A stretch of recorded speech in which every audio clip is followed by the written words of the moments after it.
सभी विद्यार्थियों को, स्टूडेंट्स को, छात्र छात्राओं को हमारी ओर से शुभकामनाएं और उस बात के लिए भी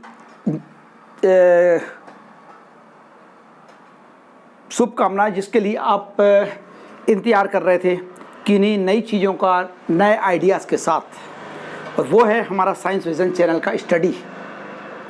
साइंस विजन चैनल की स्टडी में चैप्टर फर्स्ट को लेते हुए हमने पार्ट 7 चालू किया है और अभी ये क्लास वही 10th चल रही है और 10th का हमारा ये जो सेशन चल रहा है ये मैथ्स को लेते हुए है। बेस समझाते हुए फर्स्ट से लेके 7 पार्ट में हम आए हैं, भाग 7 में आए हैं। मैक्सिमम कहीं बना तो 8वां पार्ट इसका होगा, अन्यथा problems then solution SCF, how to find, how to get the value of that problem, how to find the answer of that question and that problems, वो शुरू करेंगे हम। आज हम देखने जा रहे हैं इस 7वें भाग में दो या दो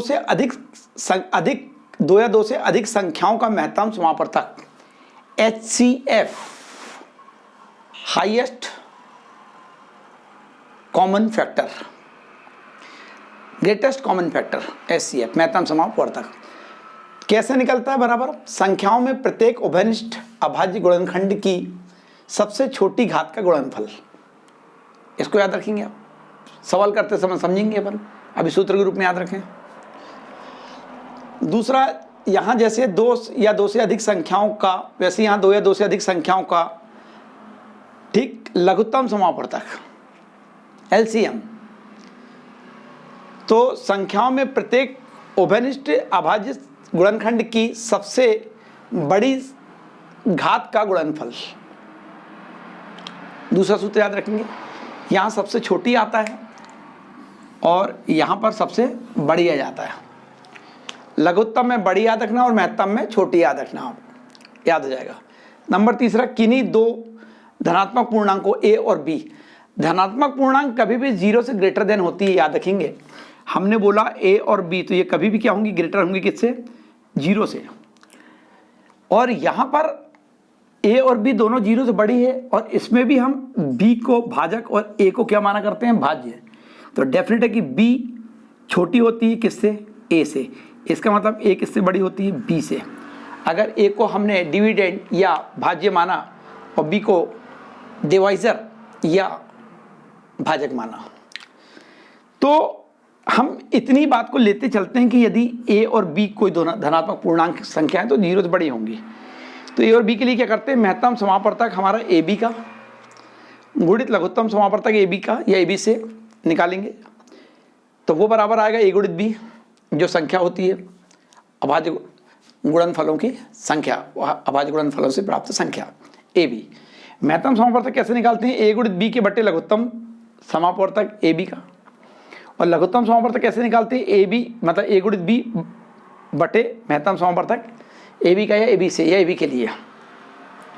चौथा सूत्र होता है किन्हीं 3, अभी 2 ले रहे थे A और B, आ गई 3 धनात्मक पूर्णांकों AB और C के लिए महत्तम समापवर्तक क्या निकालेंगे और लघुत्तम समापवर्तक क्या निकालेंगे। तो महत्तम समापवर्तक ABC के लिए कैसे निकालते हैं? A गुणित B गुणित C गुणित लघुत्तम समापवर्तक ABC के लिए, ABC का। लघुत्तम समापवर्तक AB गुणित लघुत्तम समापवर्तक BC, मतलब लघुत्तम समापवर्तक AB का बटे मतलब गुणित लघुत्तम समापवर्तक BC के लिए या BC का, फिर लघुत्तम समापवर्तक CA का, CA से 2 संख्याओं से लघुत्तम समापवर्तक निकाल लेंगे CA से, 2 संख्याओं से लघुत्तम समापवर्तक BC के लिए निकाल लेंगे, 2 संख्याओं से लघुत्तम समापवर्तक हम AB के लिए निकाल लेंगे। इसका भाग है किसमें? A गुणित B गुणित C में।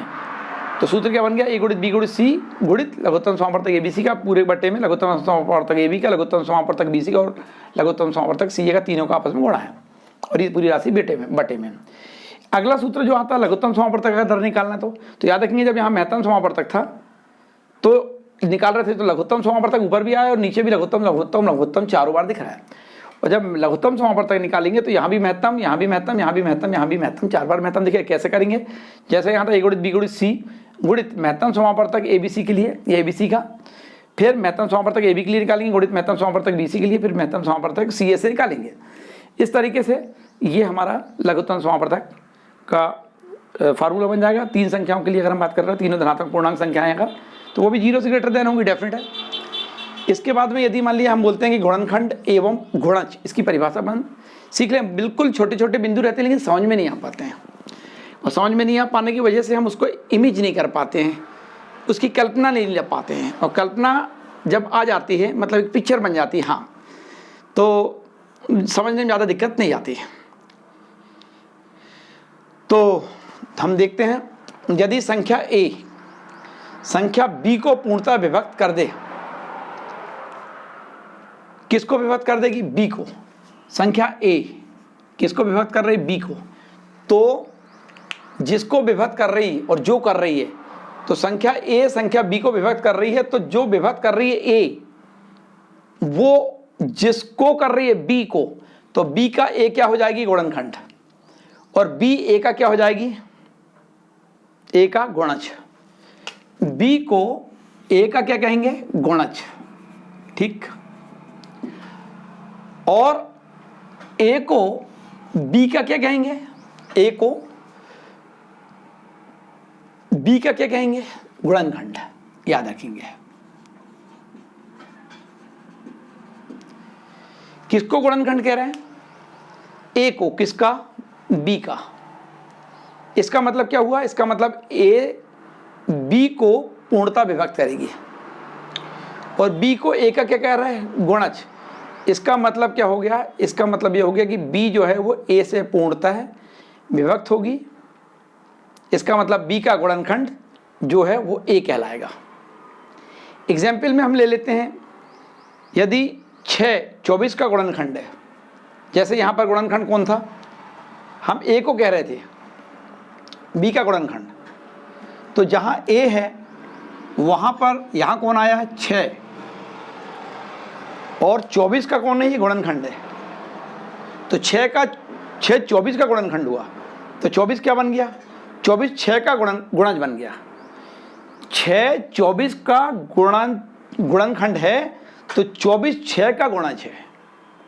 24 6 का गुणनखंड है, तो 6 24 का गुणनखंड है, तो 24 6 का क्या हुआ? गुणज हुआ। अब 24 के गुणनखंड क्या निकलते हैं? 1 2 3 4 6 8 12 24। इसमें से एक हमने लिया 6, और ये 6 क्या है? गुणनखंड किसका? 24 का। इसका मतलब 24 क्या हो गया? गुणज हो गया। किसका? 6 का।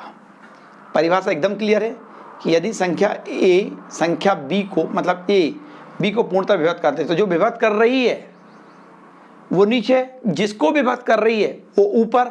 ऊपर वाला क्या हो गया हमारा यहाँ पर? अंश। नीचे वाला क्या हो गया? हर। तो नीचे वाला जो है ऊपर वाले का क्या कहला रहा है? मतलब A को B का क्या कह रहे हैं? A को B का क्या कह रहे हैं? A को B का गुणनखंड कह रहे हैं।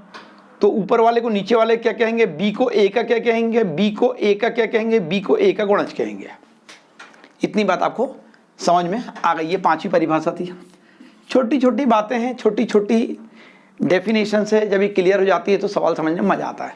अब हम एवरेज 10 मिनट का अगर ये वीडियो हमारे पास अगर आया, तो हमने पूरे पार्ट का डिटेल्स 1 घंटे समथिंग से 1.5 घंटे के बीच में, 1 घंटे से 1.25 घंटे के बीच में हमने पूरा डिटेल्स इसका अध्ययन कर लिया।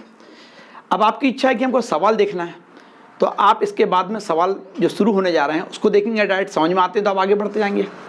लेकिन अगर आपको लगता है कि वो सवाल ही सवाल देखिए, अगर मान लिया कॉम्पिटिटिव एग्जाम्स में क्वेश्चन पूछता है और आपको बन जाते हैं डायरेक्ट, तो ठीक है, लेकिन कहीं बेस से संबंधित पूछ लेगा तो आप वो प्रीवियस जो वीडियो जो है अपने हैं उसको भी जो हमने अपलोड किए हैं आपके नॉलेज के लिए, आपके ज्ञान के लिए, और वो बेस ही आपको कॉम्पिटिटिव एग्जाम्स में सफल करेगा, बड़ी परीक्षाओं को निकालने में मदद करेगा। तो आप उसको भी देखिएगा और फुल टाइम देखिएगा, क्योंकि ज़िंदगी आपकी अपनी है, सपने भी आपके अपने हैं। इन्हीं शब्दों के साथ हम अगले वीडियो में मिलते हैं।